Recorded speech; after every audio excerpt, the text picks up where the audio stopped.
Assalamu alaikum, beautiful people. This is Zubair Sapra and welcome. On today's agenda, there is a lot of progress. And in order to go through that progress, we are going to need some wood and the spare wooden pickaxe that are made because we are going to the mining dimension.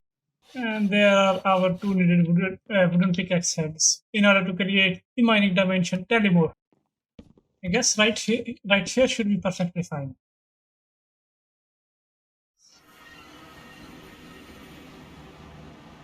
Slowly but surely the lag goes away, and yes, that is a good thing that we have found lava instantly because lava is going to be our best friend. First things we need to do in this dimension is create a waypoint so that I don't get lost.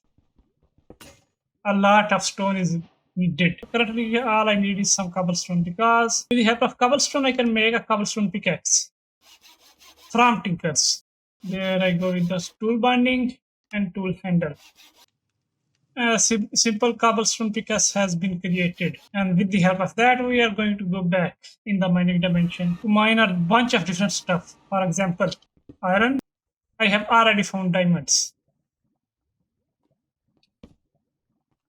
In order to cook that iron, we are going to need a furnace. But in order to create a furnace, we are going to need to cook some stone. Oh yeah! Once again, cobblestone is our best friend. It gives us stone, which we are going to turn stone into double cooked stone. But what do we call that again? In this mod pack, crafting a furnace is a little bit different than usual because the recipe is a change. Normally, you would use just cobblestone, but in this mod pack, yeah, you need smooth stone and cobblestone. And there we go with our very first furnace. Let's place our smelting stuff right. I guess right next to that should be more than good enough. And let's smelt the iron. While that is going, I need to craft up some repair kits. The best thing about the tinker's pickaxes, you can very easily repair them. We got enough iron to get ourselves a basic iron pickaxe, which is going to be used to get those diamonds. We got diamonds, and next thing we need to get a whole lot of ores. For example, a lot of redstone ore and a lot of iron ore is going to be needed because the next step on the agenda is to solve the storage problem. A little longer than a few minutes later.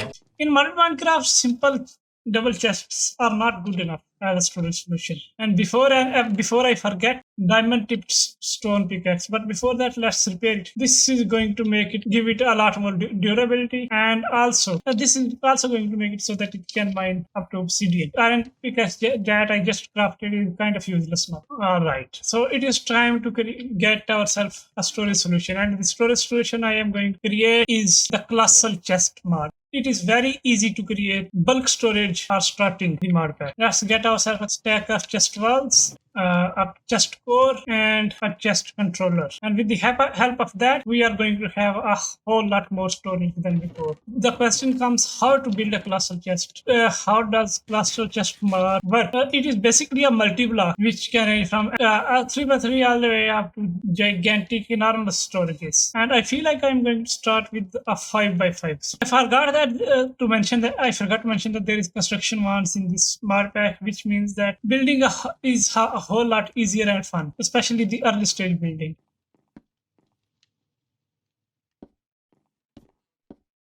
There we go with the 5x5 base for our colossal chest, and next thing I need to do is create walls.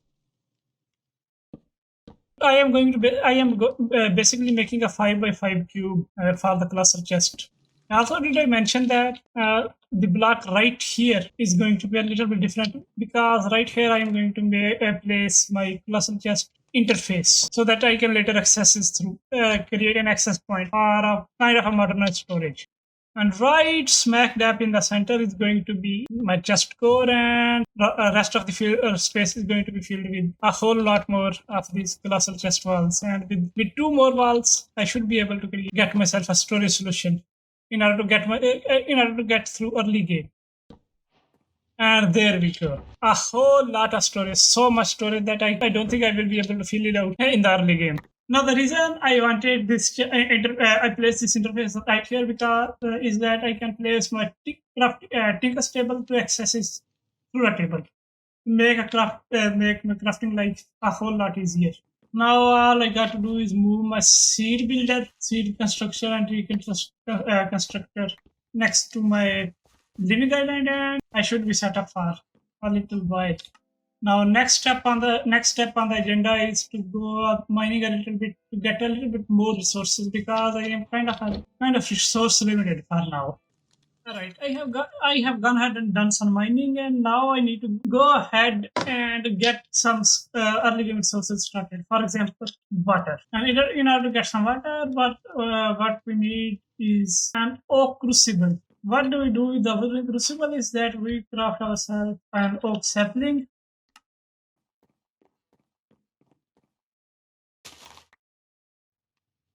Right there I go with some leaves, and all you got to do is boil some leaves inside of a crucible. While that is going, I need to go ahead and build myself another platform. And with the help of a building work, that was some quick work. Also, let's convert this platform into some grass and get some quality grass going. How you get grass? How do you get grass? You may ask. Very simple. Just focus on merit. And you will get yourself grass seeds. Next thing we do is we wait for the grass to spread. While the water is going, let's get ourselves some string. In order to get string, the process is very simple. All you need is a crook, since X and hilo is in here. Let's build ourselves a compressed crook. And there I go with the compressed crook. Now let's crook these leaves, and we got sapling and the required silkworms. We place the sapling down again, run around it, and let the silkworms do their magic. There you go. The worms have done. The silkworms have done their stuff, and we use crook on that to get string. While the silkworms are going, I need to let's make another platform in order to capture some mobs. 12 o'clock midnight.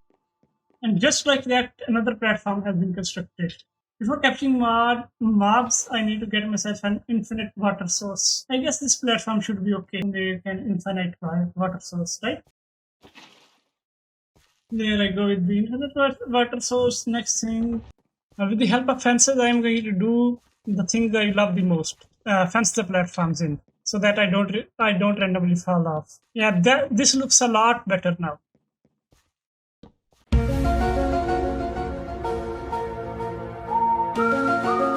The plot for the crops has been designed by yours truly. The reason we created that plot was to grow some seeds. For example, wheat seeds. Also, where was my diamond 4, because it is time to use that. There I go with my basic wheat crop, which in turn is going to allow me to get myself some sheep. Let's make some sheep bait and wait for the sheep to magically appear. Whole reason why I built this enclosure is to just to capture some, what do you call that, sheep. All right, there is no water in that area, so let's give it some water.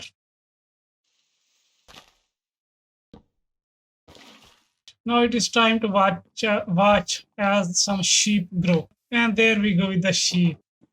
No. What the hell? Also, what is wrong with your eyes?